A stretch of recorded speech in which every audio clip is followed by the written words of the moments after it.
You are now listening to the mind of Tommy Bunnz, and this is Black Friday. Black Friday. It is Black Friday.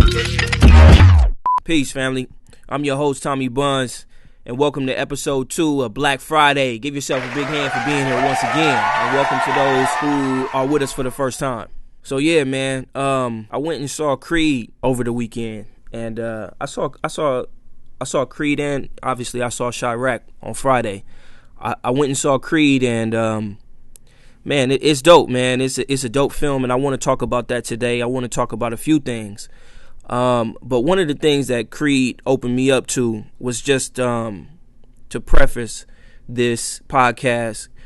The film Creed opened me up to just the incredible nature of our imagination and how, you know, we can imagine ourselves in these alternate realities. And I say that because it's funny, like when you think about Creed, and I'm not going to go too deep into the film. I think it's a dope film, but I'm going to come back to it. When you think about Creed, Ryan Coogler really reimagined the Rocky franchise. And I thought that was dope. Here is a reality or an origin story of a totally new character that can completely revitalize the franchise. Now we can see 4 or 5 of these Adonis Creed storylines, and I think that that's brilliant. But it's all in the same Rocky universe, just like Marvel in a sense. And so, that's why I thought it was dope, just the whole concept of alternate realities, because that's how Marvel is making $1 billion right now. Marvel is probably the best producer of film. From a business and a creative side. They're like the Michael Jordan of cinema right now, because film, like we all been saturated with comic book movies for the last 10, 15 years. You know what I'm saying? Even The Matrix was a comic book movie. Was a comic book first. The sister who originally wrote the film, Sophia Stewart, took it to Chicago to meet up with the Wachowski brothers. And she was shopping the comic to them, and they ganked her for it, and they made it into the Matrix series, and they made it into Terminator. And so these are some of the biggest movie franchises in history. Like at one point in time, these were the largest movies at the time. They were breaking records. So but these are comic book stories. These are the stories that are coming out of the minds of comic book writers, which is incredible.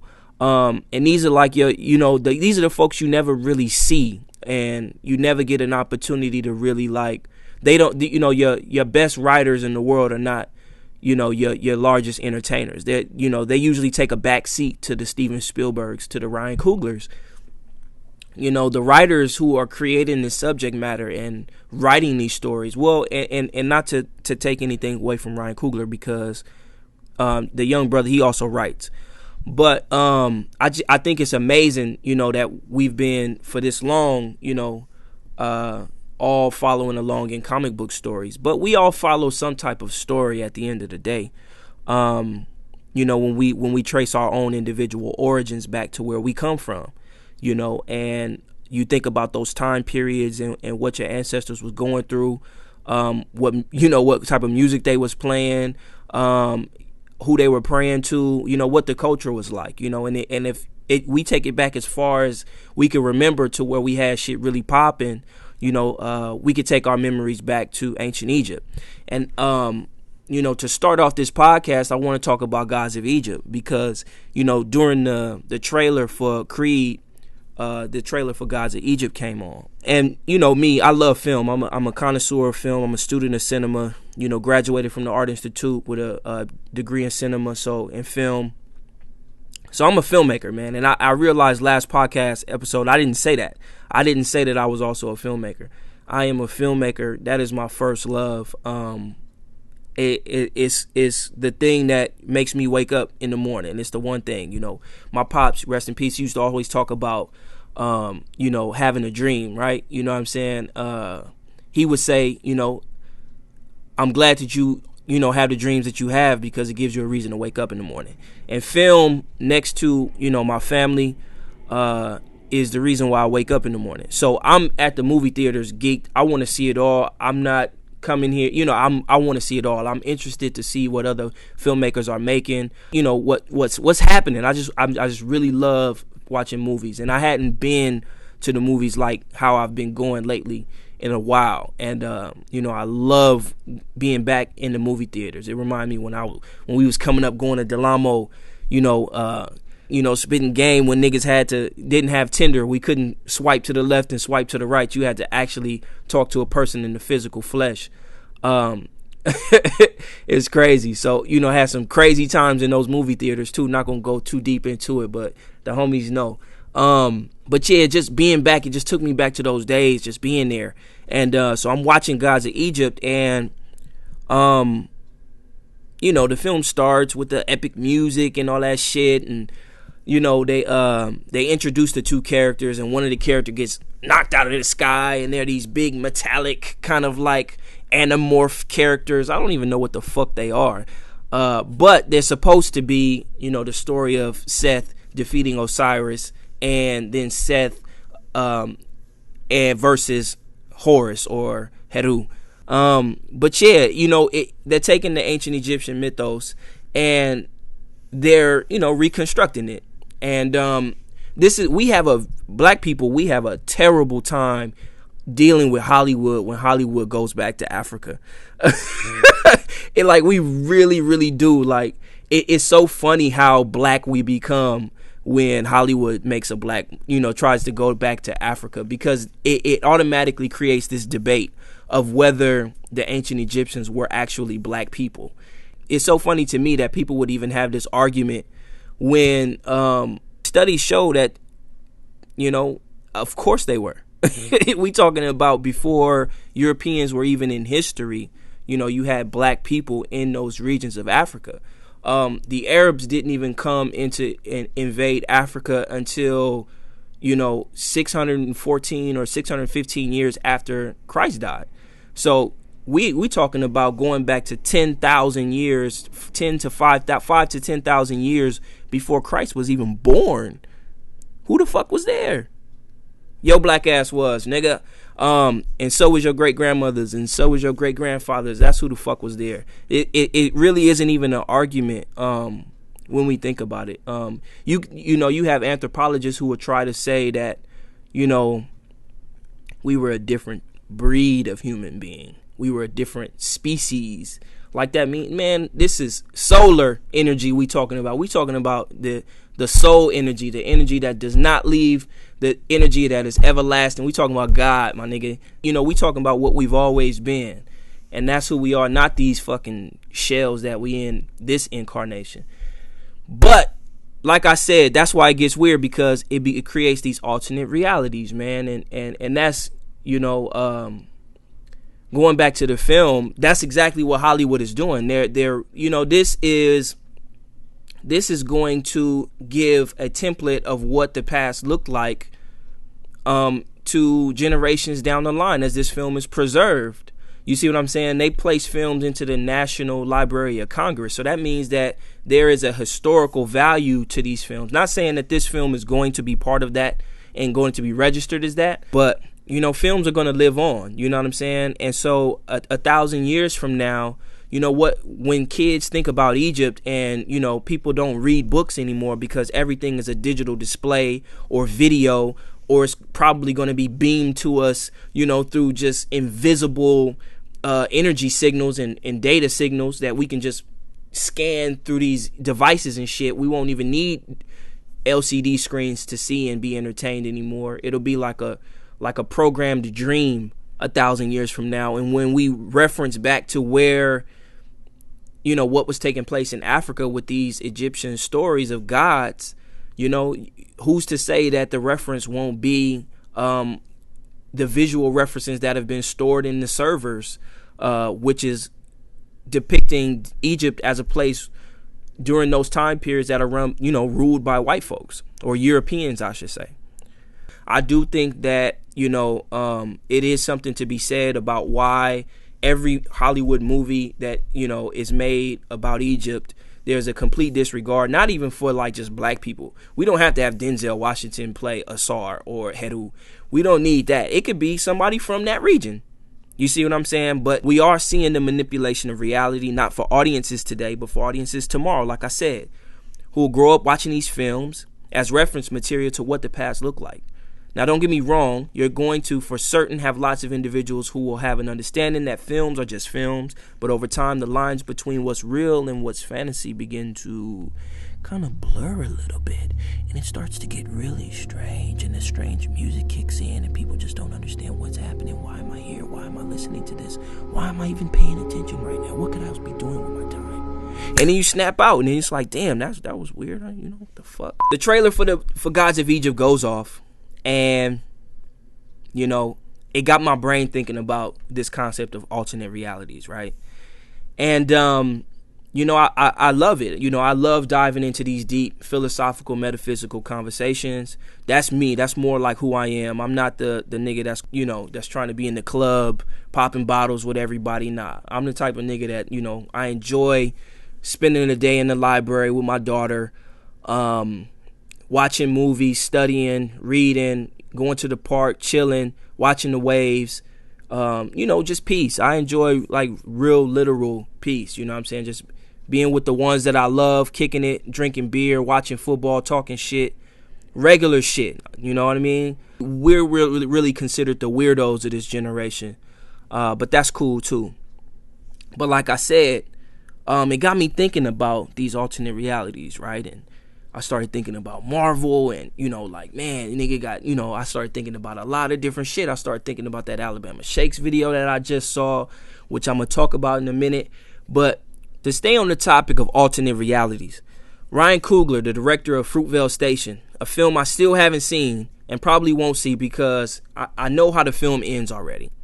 And, you know, I know Oscar Grant is going to die. And, you know, I understand how untimely his demise was. And for me, I just feel personally like that it's too early. It's too early to tell that story, but the story is out. The brother deserves a story. And I in no way, shape, or form do I want to like try to belittle the significance of what Oscar Grant meant to even, you know, the Black Lives Matter movement that we have now, even before it manifested as that. But Oscar Grant was definitely a pivotal part in what's taking place, you know, socially among black folks in this country. So it was huge. It didn't get the love at the Oscars that I thought it probably should have got. I mean, you know, it was one of the most powerful films. It won at Cannes. It won at, you know, it won a Spirit Award. It won at Sundance. I mean, that film was really, really widely acclaimed. And yet and still the Oscars, you know, didn't show it no love at all. He worked with some he worked with some legendary people. First and foremost, he worked with Sylvester Stallone, who made the Rocky franchise what it is. I mean, and that's part of our culture. That's huge. You know, this dude, this kid, he's probably in the best seat he could possibly ever be in as a filmmaker. And I'm envious of where he is, and I'm very proud of where this brother is because he's solid. He's very thoughtful. And he cares a lot about the black community. And I really, really support Ryan Coogler. I think he's a tremendous filmmaker. And it shows because this brother is working with some of the best filmmakers in the world. And I'm talking about not just actors like Michael B. Jordan and, you know, Octavia Spencer and Felicia Rashad and obviously Sylvester Stallone. I'm not talking about the talent he's working with. I'm talking about behind the scenes too, the storytellers, the people who use their craftsmanship and expertise to help tell the story that's going to entertain millions of people. I'm talking about Steve Bedecker from the sound department, you know what I'm saying, who's a composer and worked on the soundtrack. He worked on Seven, you know what I'm saying? He worked on Bridge of Spies, you know, Star Wars. These are the type of people that he's working with, you know, Forrest Whitaker behind him on the producer sticks. It's like, dude, that alone speaks volumes. You know what I'm saying? The sound design on this film is incredible from a film standpoint. But, you know, also when it comes to what we're talking about today, you know, the idea of alternate realities, you know what I'm saying? Here it is, you have Apollo Creed, you know, died in the ring. You know, he was killed by the Russian. what a fucking act of, war against America, right? And you have the Italian stallion come revenge his partner. I wish he would have killed that motherfucker, but he didn't. He just beat his ass, in front of his wife and shit. But, that was such an amazing dynamic, and Apollo Creed whooped Rocky's ass. And so it's interesting how in the film, I'm not going to give too much away, but they definitely discuss that. You know what I'm saying? He definitely, Adonis definitely discusses with Rocky. Like, so I heard there was a third fight. Who won? And so he kind of like asked Rocky, what happened with that shit? And, Sylvester is like, nigga, who the fuck is you? Nigga, you just barging in there. It's dope, man.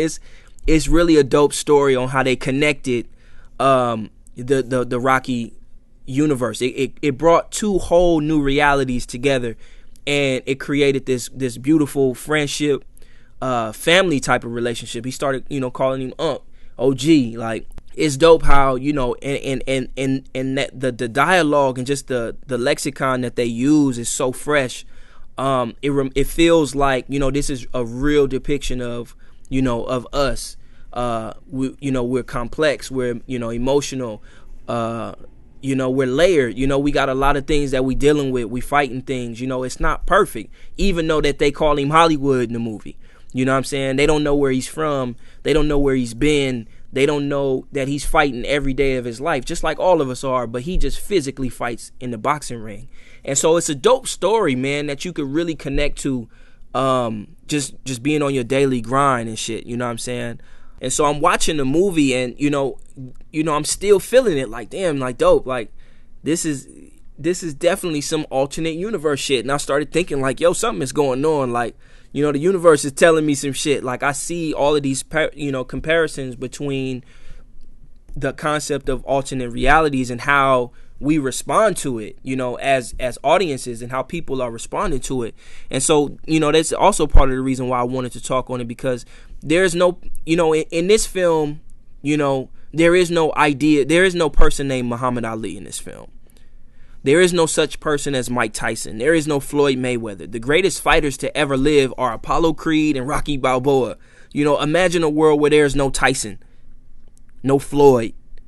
I mean, what would boxing be? I mean, it probably wouldn't even be boxing. It'd probably just be like UFC or some shit. You know what I mean? Or we'd be watching karate. Like, karate would be the American pastime. What if it was that? Like, that's crazy. It's an incredible piece of filmmaking that explores the idea of self-discovery, self-determination, identity, and the ultimate task of taking your destiny in your own hands and building a legacy for yourself. I said this time and time again, the one place we haven't truly explored in so-called black film is the archetype of man versus himself. It's a great arena for strong ideas about the world and where black people fit in this world, and how those ideas can be explored. And in this world, Creed, it's not completely reimagined, yet it still feels rather weird. Like when you see SportsCenter and, you recognize the faces, yet they're not talking about boxers you've ever heard of before. So there's this familiarity to the film, yet it feels like, we're in this parallel or universe or something. I mean, here it is, you have them running down the street to go see Rocky, this fictitious character, but yet you have, young brothers popping willies down the street while Meek Mill is playing, and the shit looks so awesome. And so there's the familiarity of that, and that's really a part of the culture of Philadelphia. You see what I'm saying? You have all of these points of reference that our subconscious identifies with, yet we're talking about people who don't exist in the real world. And that's why I say, big ups to Ryan Coogler, because he definitely has a vivid imagination, and you could tell that there was a lot of patience with this film. It didn't feel rushed. It felt well thought out. He paid attention to the details. He paid attention to the nuances of the culture of the people in Philadelphia, plus the people coming from LA. Like, he understood the nature of boxing and how physical the sport is. It's like he pushed, and you could tell like he really, really did his thing. And I think that he's under the right wings. The right people are looking over him and helping him out in his career, because it also takes a lot of financial backing to do something like that. And I'm not talking about like hundreds of millions of dollars, but I'm saying more than $1 million, more than $2 million, more than $3 million. My phone was ringing, so I had to break it up. But Ryan Coogler did his thing. Everybody should go see Creed, man. Make this a $100 million film.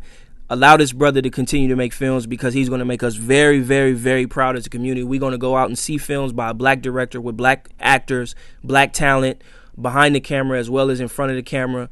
And we're gonna see stories that are going to make us feel good, that are going to make us think, that are going to make us cry, that are going to make us feel whole and feel complete, like we're not one-dimensional caricatures of what blackness is. This dude is going to really tell stories about human beings who just happen to be black. Peace to the God, Ryan Coogler. Moving on, but first we're going to go to a commercial break. It's sometime in the future.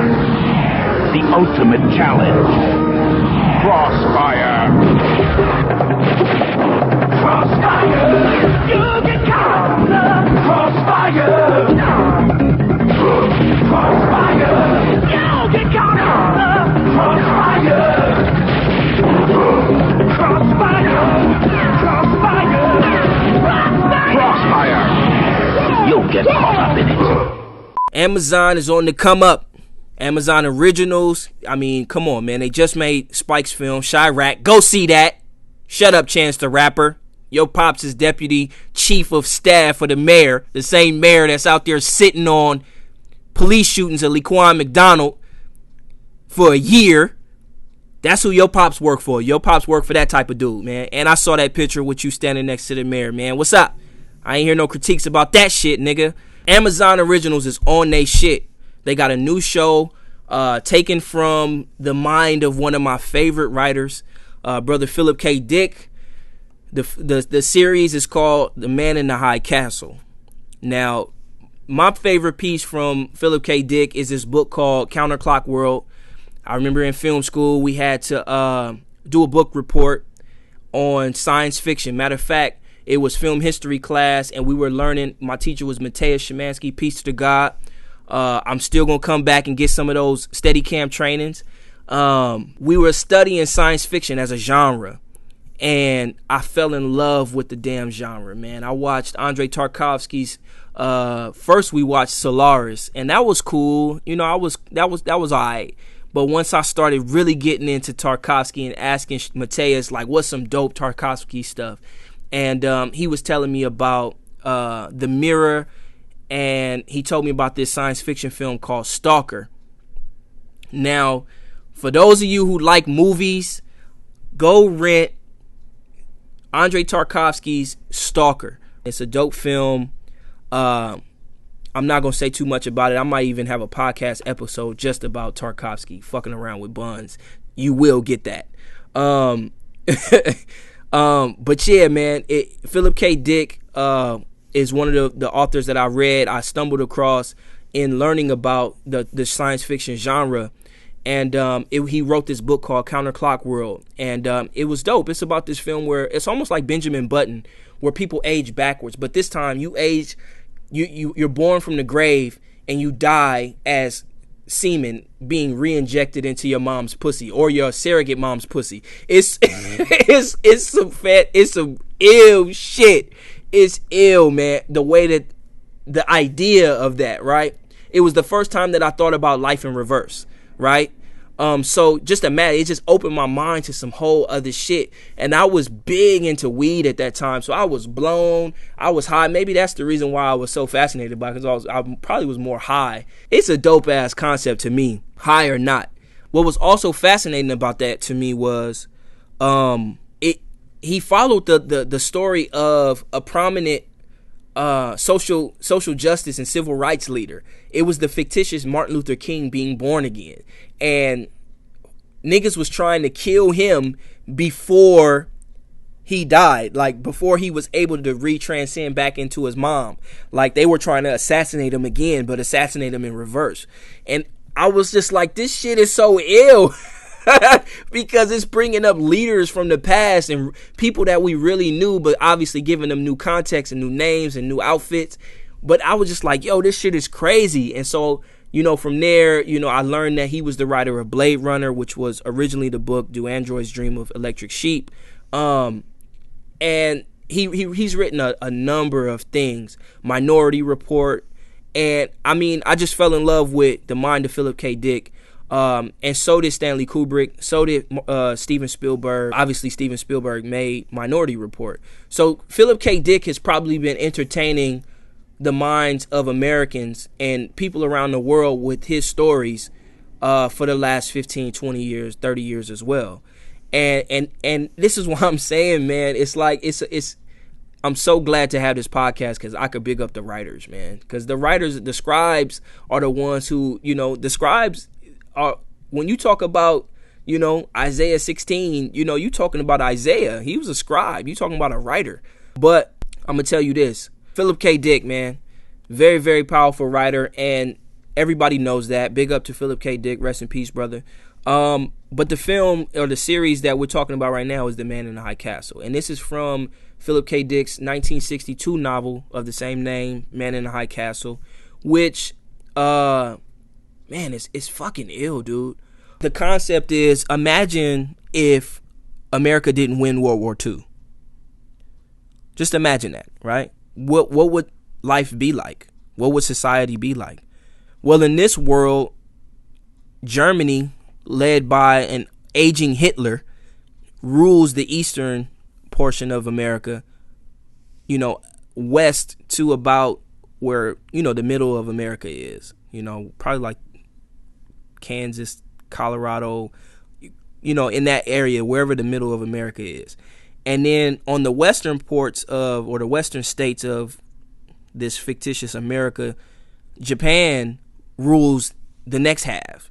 And so it's like, damn, where are the Americans? And you find that the Americans are still amongst all of them, but now they're persecuted. Now, unless they go with the flow. And so that means being under a Nazi dictatorship or being under the rule of the emperor. Hirohito was the emperor during that time.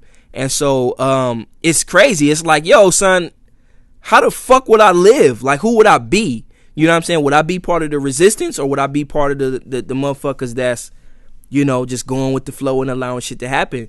And it's interesting when you question that, because in a sense, I mean, we're not under no dictatorship, but goddamn, when you think about if Donald Trump becomes, president of the United States, talk about an alternate reality. Talk about what that's going to mean for America to have somebody this almost blasphemously just arrogant, self-serving, self-loathing, and, in a sense, racist. Like, he's on a path similar to, Hitler, and the memes are definitely not giving dude no breaks. They talk about how dude is compared to Hitler, like how they both proposed massive deportations. They both thought that, targeting a specific group of people, for Hitler being the Jews, for him being the Muslims, that they should wear or have special identifications.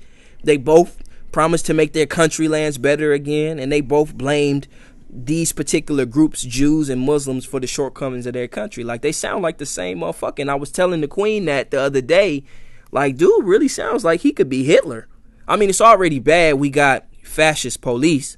You know what I'm saying? This is not necessarily police training that they're using for these situations, in our communities. This is military tactics they're using. So we're not really policed by peace officers. We're policed by military personnel dressed as police officers. And so it's like, damn, we already got a police state in a sense. Then you add the idea that, here is someone so bold on this particular issue. What else is he going to make just bold, valiant stances on, like, for anything else? Abortion and, disability insurance, or state disability, federal disability, Social Security, the things that obviously Democrats value. Like, what would that world look like? And then just the fact that who he is, like, he don't know shit about what's going on in this world militaristically. He's a businessman. Now, don't get me wrong. I understand businessmen run this world. And you know what? I can't really underestimate Donald Trump. He may sound like he sounds silly, but you never know. This man got a lot of money. He could spend a lot of money on having people inform him and keep him informed on what's going on. So you never know. He might be able to run this motherfucker like George Bush, or worse, or better. But he definitely ain't going to be like Obama. He definitely not going to be like that, especially, you know what I'm saying, with those conservative viewpoints that he got. He's got angry Southern white folks with conservative viewpoints that's loving the shit out of what he's saying. They love it because he's speaking to all of their fears and anger and sentiments, right? Just like a lot of, niggas got people who speak to their sentiments. We all have people who speak to what we feel in our hearts. And, Donald Trump has, believe it or not, has people who 100% agree with dude. And so they're watching when he's on TV. And these media companies know that. They can monitor who's watching and how many people are watching. I mean, this whole world is bugged. We can tell how many people are watching and where they're coming from. Also, people are also watching other media companies. Other people are watching because they can't wait to hear the bullshit that come out of this dude's mouth. They're waiting to hear the ridiculousness of what Donald Trump is about to say next. It's almost like a big ass TV show. And so it's crazy. Like people are watching this dude to see him fail, say some ridiculous stuff, or they're seeing it so that he can preach the gospel to them. And so the media companies are not going to silence this dude. You know what I'm saying? Because if they do that, they're going to lose ratings. And I thought, man, I really was riding with brother.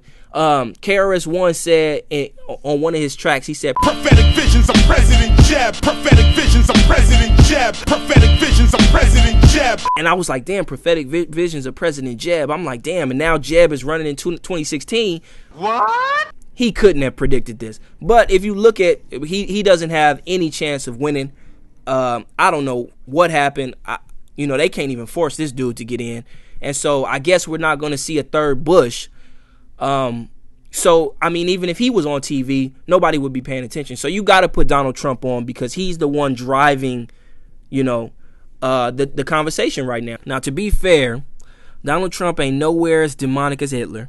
I think, however, the media is making so much money off this dude that even though they want to and could censor this dude and not lose very much on the bottom line, I think they're continuing to give dude the floor to speak because of the shitstorm that he's causing when he opens his chapped ass lips.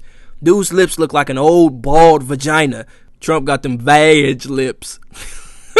Yeah, if you ever seen Wanderlust, man, that part is hilarious when she was like, I'm gonna put my vag on your dick. Matter of fact, we gonna pull that shit up right now. I was about to put my vag shows up on your dick.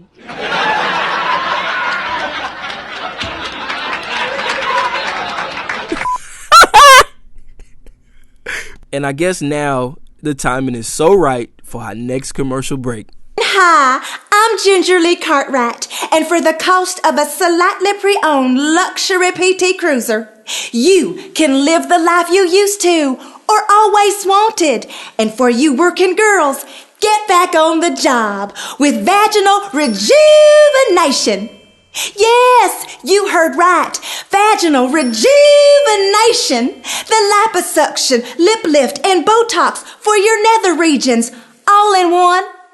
Make your horn of plenty youthful, beautiful, and snug on the inside again. Just call 1-800-A-NEW-HOO-HA or visit www.anewhooha.org today and reclaim your power by making Southern Virginia worth visiting again. Trust me, it works.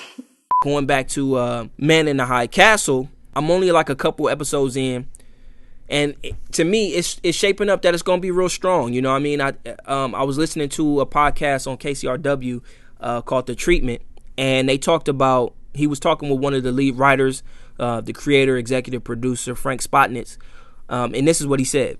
I think about that a lot, that, if we were living in a world like that, we'd all like to think we'd be in the resistance. We all like to think we'd stand up against evil and oppression, and while they're dragging the Jews away, that we'd speak up. But the truth is, and I really believe this, 99.8% of us wouldn't. We'd look after our families, we'd go to work. We may not like what's happening, but we wouldn't have the courage to step out of line. And that's very moving to me, the people that do and why they do. And I wanted to portray that in a really real way. And I think this show has been unsettling to people because it takes place in the United States. And to see Americans in that situation, we like to think that could never happen to us. But of course, it could happen anywhere. In the beginning, I thought, I don't see how this goes more than 3 years or something. But as I've gotten deeper into it, I realized, you've got the whole world. You've literally got the whole world that you could explore in this show. And it's part of the form of Amazon, of a streaming broadcaster, that it's not like an episodic TV series where you've got to do the same thing every week. And that can run out, But this is more novelistic. And, if there's a season 2, it's going to be nothing like season 1. So I'm interested to see, where the Man in the High Castle goes, how that story takes place. And, I do want to see like how, I always do. I always want to look for some black folks, but I don't mind watching white folks. I'm sticking through Mad Men. Mad Men is dope. But yeah, Man in the High Castle was ill. Yeah, check that thing out, man. Check that thing out. Oh yeah, I went to this press screening for The Big Short this week, and it too is another film that creates this mythos around what took place during the housing market crash, right? And you have this group of weirdos. Shout out to all the weirdos out there. Like I said, niggas brilliant at crunching numbers and identifying trends, who all seemingly began to close in on the fact that the housing market and eventually the U.S. economy was going to collapse, right? And if their predictions were right, then the bets that they made against the U.S. economy crashing would have made them billions of dollars. And so they started taking this bet to the major banks, right? And the major banks is laughing at these dudes like, y'all niggas is clowns. Like, we gonna take your money. And matter of fact, we gonna write some clauses to where if this shit don't start to produce over time, we gonna start upping your premium. And they're like, okay, cool. But they betting on the facts. They like, yo, man, I see the trends. I see the facts, right? And so in one token, these guys are like heroes for pointing out that, yo, the market is going to crash. And if you guys keep doing what you're doing, which was at the time selling subprime mortgage loans to poor folks with these adjustable interest rates, among other things, real shady ass shit. And, on the other hand, they were kind of like the same pieces of shit, low key, because here it is. You're talking about the U.S. economy is going to crash. Like, let's be for real. We're talking about people losing their jobs. We're talking about people losing their homes, their mortgages, losing their cars, losing their sense on what was real. You know what I'm saying? Like, losing what has been their reality. We're talking about now people are negatively impacted by changing what their realities are. And it's not because of something that they did wrong. This is something that you motherfuckers did wrong. Y'all motherfuckers were selling these folks loans and approving these folks for loans knowing that they had poor credit, knowing they didn't have a stable job, employment history, they didn't have a steady job, they wasn't even making enough, they was living way beyond their motherfucking means, right? And you selling these people hopes and dreams. Or matter of fact, you're providing yourself as a conduit so people could live out their fantasies. However, you knew based off the data that they provided you that they weren't going to be able to make good on these loans. But you signed them anyway, right? Because you can make big commissions. And then they started to purchase the debt and then clump all the debt together and then purchase and repackage that and sell that and make more money off that. So we were making money off of nothing. There was nothing. People were defaulting on their loans. So if people aren't paying their bills, how in the fuck, where's the cash? Where's the money? There is nothing. There's this idea that we're going to sell off bets and we're going to sell off imaginary bullshit. We're going to sell you numbers on a screen. And that's what bust the bubble. Like, once we came to the realization that, yo, it's fucked out here. People really start coming and moving these motherfuckers out. But they had to get a cash transaction somehow. Otherwise, they would have went belly up because it got to a point in time where they was like, there was no more money to even pay your bills. It's no more money. So the American government comes and bails them out. We bail them out. You know what I'm saying? The American people took the blunt of the burden for this particular bullshit, right? And if you ask me, I think that that's probably one of the greatest acts of treason in American history. You have these greedy, self-serving, self-loathing sons of bitches taking advantage of all kinds of people. I'm not talking about black people. I'm talking about everybody who was willing to give their money knowing that they couldn't pay. You took advantage, like highway rape. And then we gonna give these motherfuckers a pardon, and we only gonna lock up one person, two people here and there, and now they back to the same fucking game. But it's this idea that the lie, right, and the ability to define what is and isn't valuable. That's what this stock market shit is, right? They're defining what value is and defining what our realities are, right? And to live in that lie all the way to the point where the lie that the banks deserve to be bailed out, right, by the American people and people around the world, because it was going to prevent the economy from collapsing. However, like I said, these motherfuckers is back doing the same thing. It's definitely a good movie, and I say it's a good movie because I think it's edited very well. I think that, you know, the editing style kind of matched the anxiety that the film produced. Like it really produces this cathartic kind of feeling to where it's just like, which side do you stand on? Are we watching a story of heroes, or are we watching the scum of the earth get away with the rest of the world being scums of the earth and them just kind of walking off with their millions and not, you know, taking their ass to court over it and at demanding that the American government and the American people bring these motherfuckers to justice? You know, but how can you bring these motherfuckers to justice when you cashing in 47, 45, you know, $1 billion checks? How can you do that? And so it makes you wonder, like, where do you stand? Like, would have snitched? You know, basically that's what it would have been. And we show how niggas kept their mouth closed, and, you know, all goes on today. They might be in different professions now because, you know, they feel guilty, but at the end of the day, they guilty with $45 million in the bank. But nah, man, you know, that's the film is crazy. And so I talked to some folks after the screening just to see what people were thinking, and here's what they said. I thought it was a good portrayal of like what actually happened, and like for myself, like I didn't really know all the details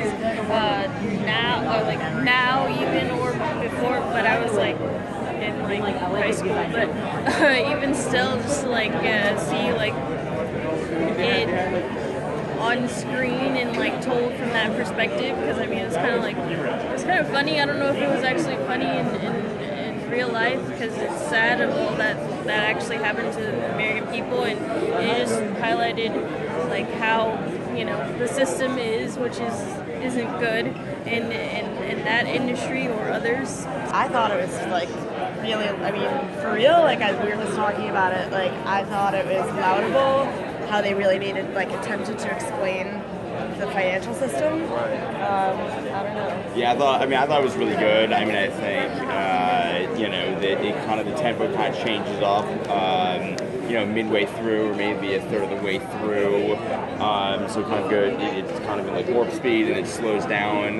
But I think otherwise it was really entertaining, and I think it tries to explain in layman's terms, you know, these products, and so I think it kind of gives a good overview of how mortgages were securitized, and then how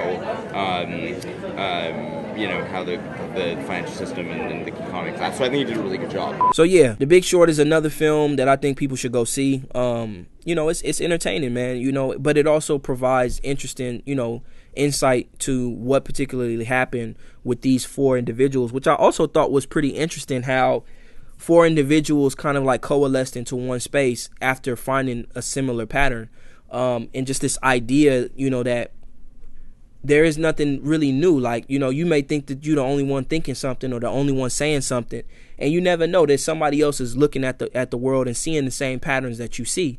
I mean, because it's, at the end of the day, right, it's all vibrations. So if you watching the vibes, you watching the waves, you seeing how people is moving, you can kind of pick up on the patterns. And so the people who speak out on those patterns or act out on them, they usually end up converging in a similar space. And that's how we, you know, create relationships with each other, because we're on the same wavelength. And I thought that was interesting how they showcased that with an actual physical representation or a metaphor for that process, which is the stock market, which is, we're watching human behavior in graphs. You're watching how people produce, you're watching how people spend, you're watching the trends of human activity, and you're betting on it. You're betting on where it's going to be 6 months from now. You're betting long term, you're betting short term. Like, you're seeing people who are betting on human beings. And this is, it's such a high stakes game. But at the same time, it you know, there is some things that are fucked up about this particular system or this particular way of life or way of thinking or this culture, because there's something inherently wrong with everybody or everything. That's the reason why we watch movies, because you see imperfections somehow become perfected, or you see imperfections become self-aware of their imperfections and make a decision or decide to say, you know what, I accept it. I accept myself for who I am. And that's, you see all these different types of manifestations of that reality. And I think, obviously not to get too crazy, but that's what The Big Short is to me. And so, yeah, go out there, check it out, and let me know what you think, man.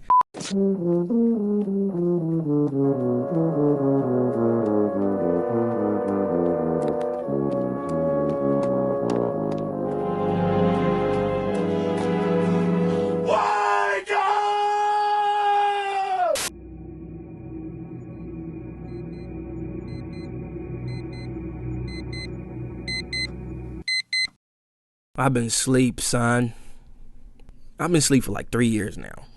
And I feel just like the brother who woke up in that spaceship and realized he'd been flying off course for 500 years and is on the cusp of arriving on a totally new planet. Now, that's the actual storyline for the music video for the song Sound and Color by Alabama Shakes, who I'm now a huge fan of. I am in love with Brittany Howard. I feel like she's a breath of fresh air. I feel like she's really giving you 100% of her soul every time she sings. And I think that she is a beautiful songwriter. Like, I encourage everybody to go to genius.com and just research some Alabama Shake songs before you even hear one. Just read the words she's saying. And just by reading the words that she's saying, I'm sure it'll pique your interest and it'll encourage you to want to go and listen to a song. And now a good place to start is Sound and Color. Most people have seen the commercial, the Samsung commercial, and some of you might have even seen that dope-ass fucking music video they shot for that shit. Man, I'm up one night, it's like 3 a.m, and for some reason, I don't know what brought me to that page, man. Oh, matter of fact, yes, I was up watching ESPN and I was writing, and the Samsung commercial came on, and that Sound and Color, that shit came in. I was like, oh, what is this? Shit was just banging. I'm like, okay, I need to research this. So I go Google it, and it comes up Alabama Shakes, but the video comes up first. And so I click the video and I'm like, okay, what's going on? And as soon as I seen that black man come out of that cryogenic sleep chamber, I was like, oh shit, because automatically I'm not thinking about what it actually is. I'm thinking about the birth of man, him being the only person traveling through space, him being the original man of the universe. Here he is being born again. I'm all the way on some whole other shit, and it's not that, which I'm thankful for. But it was just crazy how I instantly connected with it, regardless of what it really meant. That image was powerful for me.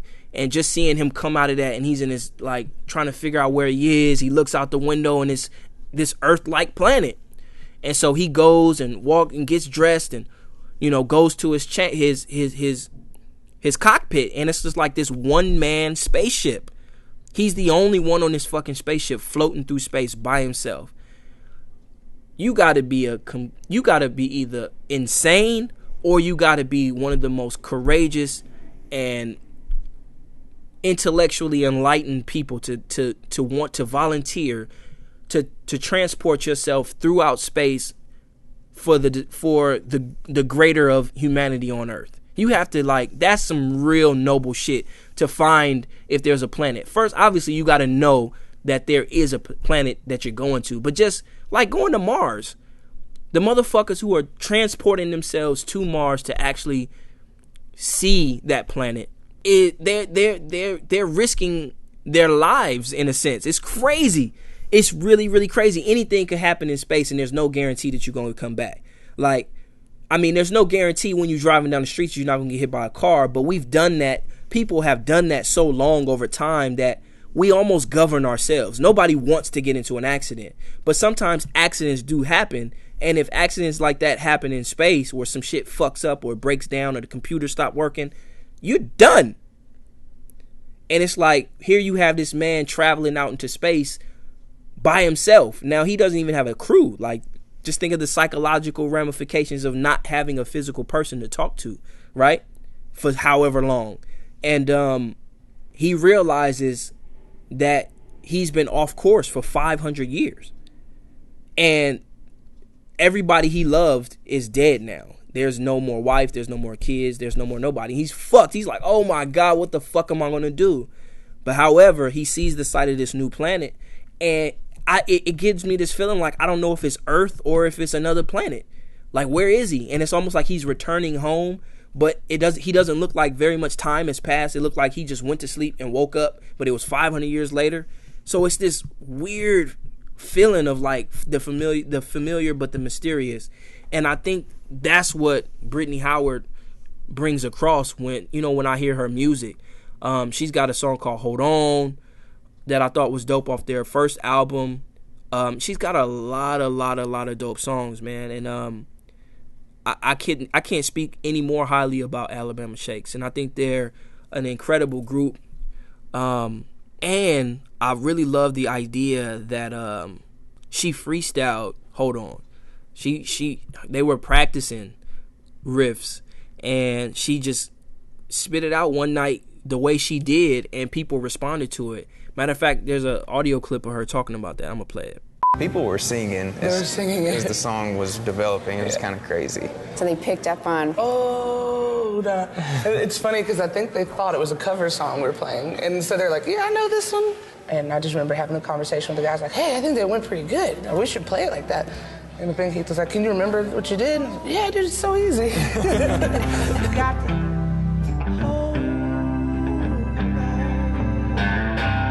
There's something incredible about folks who can freestyle, right? Biggie, Hove. I talked about it in my article on Erykah Badu that you can read on TommyBunnz.com right now about how she freestyled Tyrone, and over time it became just this thing, right?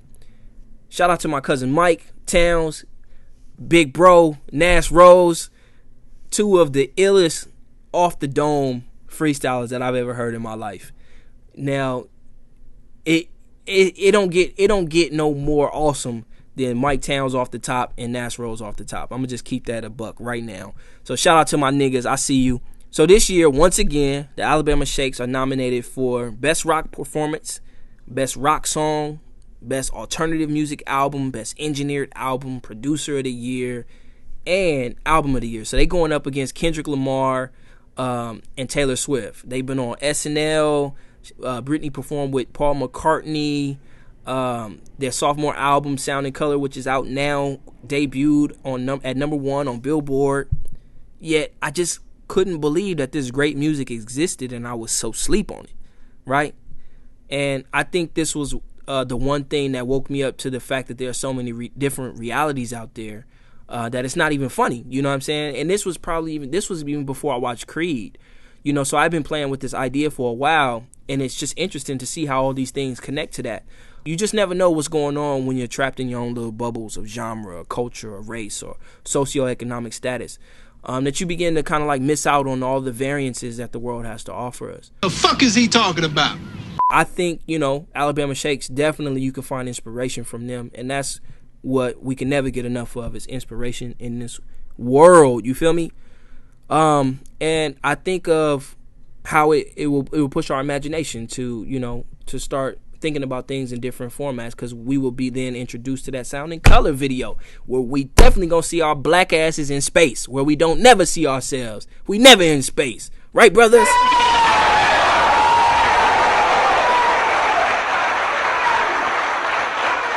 Speaking of pushing our imaginations, I think this San Bernardino massacre shit has yet to be the catalyst to do so for most people. But for me, I'm not so sure what's going on. I know when it comes to our imaginations, a lot of us don't. When it comes to these situations, we don't want to think that maybe there's something else that's going on. However, does anybody remember the day when the event happened, right? I think it was December 2nd, last week. And CBS reported that a woman called in who worked at the Inland Regional Center, right? And she talked about what she first saw with her own eyes.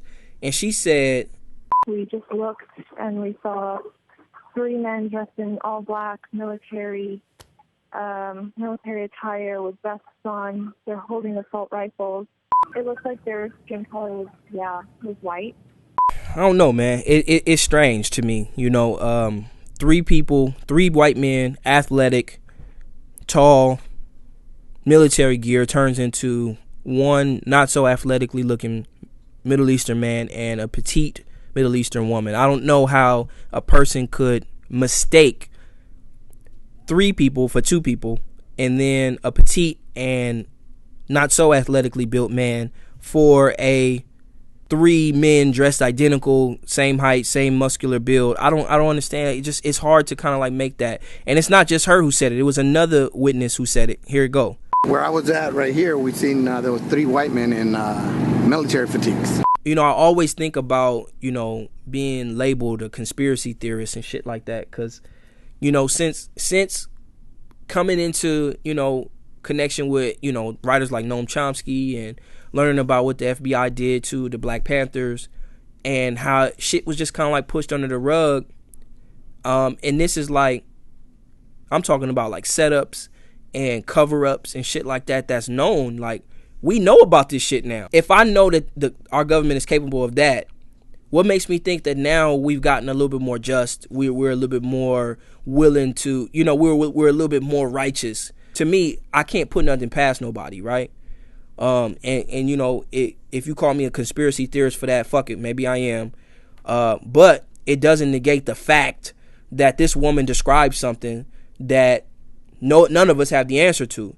And I could at least appreciate if the question is being answered asked by the media. Like, motherfuckers have questions and it's already being moved over. Like, it's moved on. Like, we already have established this ISIS. We've already established this. They were so forthcoming with all the information, and now the shit is just progressing so fast, and they're not even giving no new information. They telling you about some shit that don't prove shit. They selling motherfuckers on the idea that they took a selfie at the airport. What does that mean? They're at the airport. What if they going to Bora Bora? What if the nigga was going to get his balls licked? That don't mean that he's ISIS. It don't mean that he's a terrorist. You know what I'm saying? They've already established that he's a terrorist. But I'm trying to establish if it was even him. Not if he's a terrorist or not. I'm trying to establish how does it go from 3 white men, athletically built, military gear, black hats, gloves, to this dude who's not athletically built, who's not white, clearly, and this petite Middle Eastern woman. How does it go from that to that? That's the ultimate question, and I think we've skipped over that question. And it also is weird how the media just got access to these people's house like that. Don't get me wrong. If these are the people who did that shit, fuck them. They deserve to burn in hell. The niggas whoever did this shit deserves to burn in fucking hell, right? But these folks, the CNN analysts, matter of fact, I'm gonna just play the shit for you. Fuck what I think. I'm gonna tell you what some niggas who study, analyze crime scenes, murder investigations, at the federal level, CIA and FBI, I'm going to tell you exactly what they thought about the media going through these people's houses, or these people's house after they died. I'm going to play it. Paul, first of all, have you ever seen anything like this before? A major crime, 14 people murdered, 21 people injured, and now within a matter of only a few days, a couple of days, that home is exposed to the news media as it has been? I have never seen anything like this, and I think it indicates a shocking degree of negligence and really recklessness by law enforcement authorities here. You have a contaminated crime scene now, and any criminal defense lawyer or any criminal prosecutor can tell you that it's not unusual when you go back to a crime scene months later to find additional evidence. And that's why where you have a mass murder, the crime scene is locked down so that forensics can get in, thoroughly examine it, and determine whether leads exist. I think Paul would agree with me. This is the biggest visible screw-up in investigative history that I think has ever occurred. That a terrorist incident just happened, and reporters are going through and looking at IDs and pictures. All of that should be evidentiary. It's all evidentiary. The carpet, how do we know if there's any DNA in that carpet? I don't see any fingerprint powder anywhere in that apartment. Wolf, if these people were really bent on killing, they could have bombs implanted in the walls, for goodness sakes. I was just talking to Harry Houck a second ago. He was shaking watching this. I've never seen anything like it. I'm speechless. Think about this.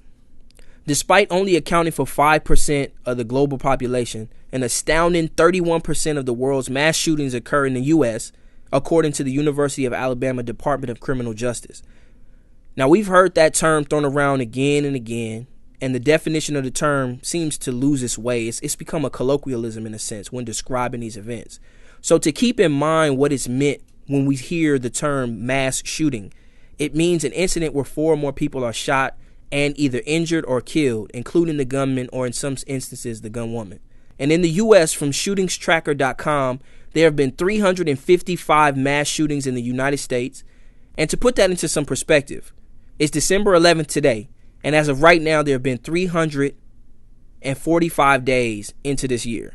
So that means there have been more than one mass shooting every day this year.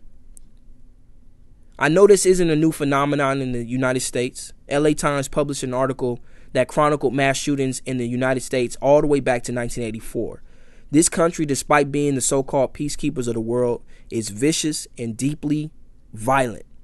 War and violence dates back to the earliest times in American history, and quite frankly, taking away guns or even creating stricter gun purchasing policies won't curb the culture of violence that we see in this country. If anything, these statistics are going to make the average person say, you know what?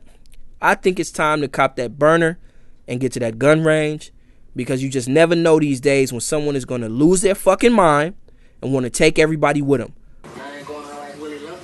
Like I said, my prayers go out to the families of all the victims of domestic terrorism throughout the country and the world.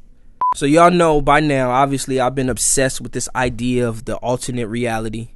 And who knows, maybe I hate my life and I want a different one, so it's showing up in other facets. But it does make you wonder. It does make you actually consider what an alternate reality would be like. Like if you were to live a different life. Like if you didn't, what if you dropped out of high school? Where would you be? You know?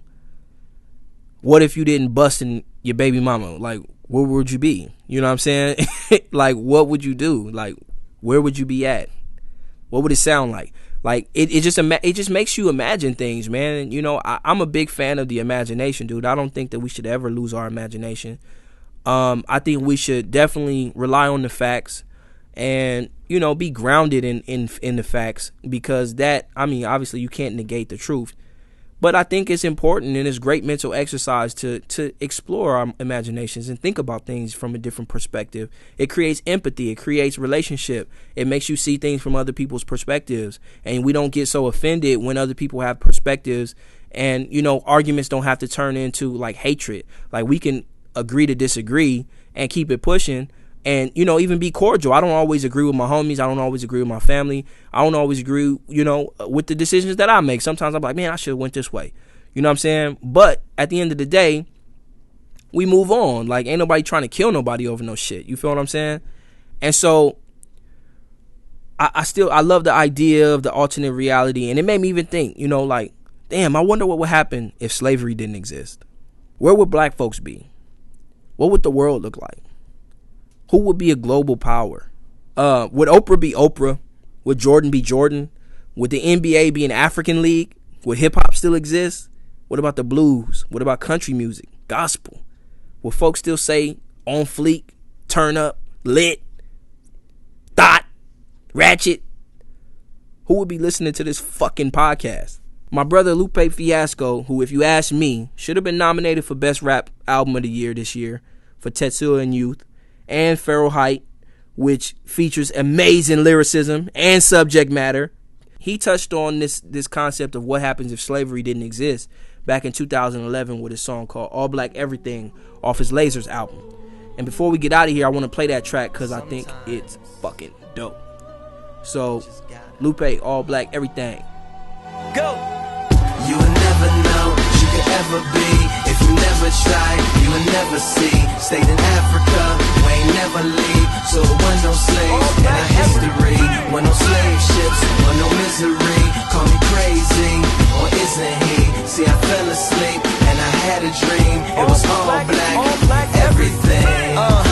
And we ain't get exploited. White man ain't fearing, so he did not destroy it. We ain't work for free, see they had to employ it. Built it up together, so we equally appointed. First 400 years, see we actually enjoyed it. Constitution written by W.E.B. Du Bois. When no Reconstruction, Civil War got avoided. Little black Sambo grows up to be a lawyer. Extra, extra on the newsstands. Black woman voted head of Ku Klux Klan.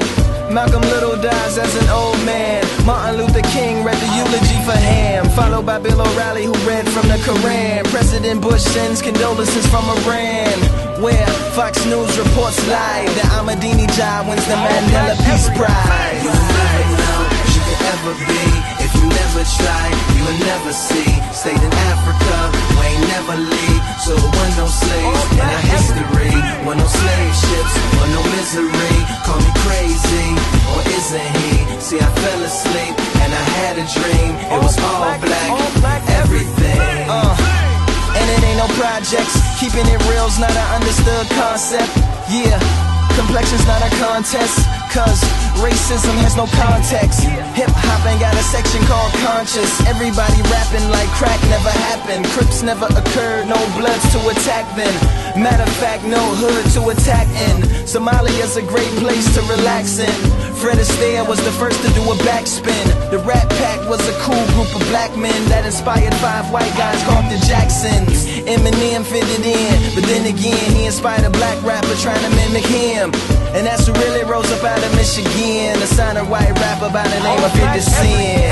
You would never know what you could ever be if you never try, you would never see. Stayed in Africa, we ain't never leave. So there was no slaves in our history. Were no slave ships, were no misery. Call me crazy, or isn't he? See, I fell asleep and I had a dream. It was all black, everything.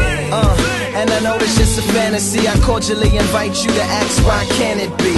Now we can't do nothing about the past, but we can do something about the future that we have. We can make it fast, or we can make it last. Every woman queen and every man a king. And when those color lines come, we can't see between. We just close our eyes till it's all black, everything. You would never know what you could ever be if you never try, you would never see. Stayed in Africa, we ain't never leave. So there was no slaves in our history. Were no slave ships, were no misery. Call me crazy, or isn't he? See, I fell asleep and I had a dream. It was all black, everything.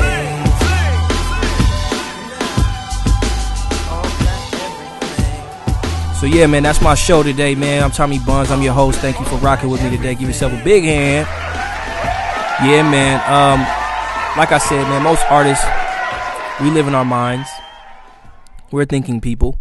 And, we just want to be loved on, man. We just want to be shown that we're appreciated. We just want to be shown that people respect our points of views and, like what we offer to the world, man. That's it. Most artists, that's all they want. It comes in the form of currency. But for y'all, man, I'm not asking for no money, man. Just give me some of that social currency, man. Give me a like, share, give me some of them comments. Let's start this conversation. Matter of fact, hashtag Black Friday Podcast, hashtag What If Slavery Never Happened. Let's have that conversation on Twitter. Tommy Bunnz 1 on Twitter, Tommy Bunnz on Instagram, hashtag What If Slavery Never Happened, hashtag What If, and then fill in the blank. Let's get people thinking, man. Let's get people asking these conversations. Let's get people thinking about what if, and see what happens and see what transpires from that. You feel me? Man, I it's funny, man. It just came through right now, and I've been talking about this kid for a minute, man. This kid out of St. Louis named Smino, and this producer named Monty Booker. Monty Booker, I don't know this dude, but Monty Booker is the beat that you hear in the beginning of the Black Friday podcast. This kid is from Chicago. These two have come together and they have this company called Zero Fatigue, and they doing their thing. Dude's only got about 2,000 followers right now, so he's real fresh, and he's about to blow, man. I'm telling you right now, this dude named Smino is going to pop, and so is this producer named Monty Booker. These dudes are next level. They've reinvented the sound. It's something you've never heard before. It don't sound like shit. It sound like it's trap, boom, bap, a blend. It's like a ill blend between the two. And, I mean, the dude's lyrics are dope. He's a thinker. He's talented. And I'm going to try to get Son on this podcast to just talk about his music and talk about his upcoming and shit like that. Along with other artists, like I said, we're going to get a lot more guests on here. It's not just going to be me talking by myself all the time. But I want to leave y'all with the new mixtape or little EP from Smino, produced by Monty Booker. It's called Black Jupiter. And the first song that you about to hear, or the song that's going to take us out, is Black Jupiter by Smino. I'm your host, like I said, Tommy Bunnz. Give me them shout-outs, man. Let's start this conversation. What if slavery never happened? Hashtag what if slavery never happened? Hashtag what if? Let's have these conversations. Give me some social currency. I fucks with y'all. I rocks with y'all. See you next Friday right here. Black Friday Podcast. Peace. Got me sweating like black hoodie, black Tims, black leather jacket, sun beating on my black skin, black queen with me, say the black of the bird, make a spectacular cherry. No, I got more buttons than a blackbird, push them all, trying to evolve and break out of black holes in my heart. In the dark I can breathe proper, feel the fruits of my labor, no talking, just show niggas foot stomped on my apple by Attum like choke, nigga. Switch up, I want the big booties and big trucks, soul food, nigga, yeah, I'm flipper, sweet potato barrel, genocide, silent killer. These tears dry quicker on Versace pillows, feel a little better when your thread count thicker, can't get it up my chest, shit a hiccup. My main thing always getting extra ripped up. World code, roll a zip up. Got a little switch, man, my shit coming young windbreaker. I'm a CEO Rolex, time coming. I think you know our time coming. Young forever, they old. His stage break a leg, nigga, OJ Mayo. High stunt. I be alone sometimes, honey. Wonder if you have time for me. Never let a day go without me blacking out on all these pesos. Crazy, cause I get so lonely. Can't let just anybody in you on. I need to see, so hit me. My line is still the same when Jupiter, let's roll up, bagger is little black, bag is this Subaru, baby it got hella room, yeah, I pull it up, side you just live for the, why when I'm riding, yeah. Tryna take black before I'm riding. Trying time to take it. I'm living black Jupiter, black Jupiter, black Jupiter, black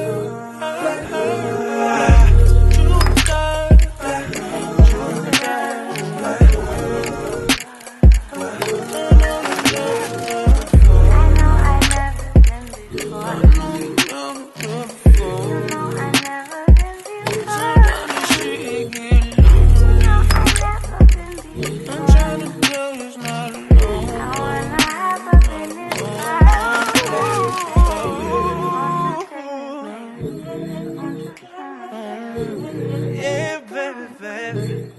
I've never been more, baby. Yeah, yeah, yeah, yeah.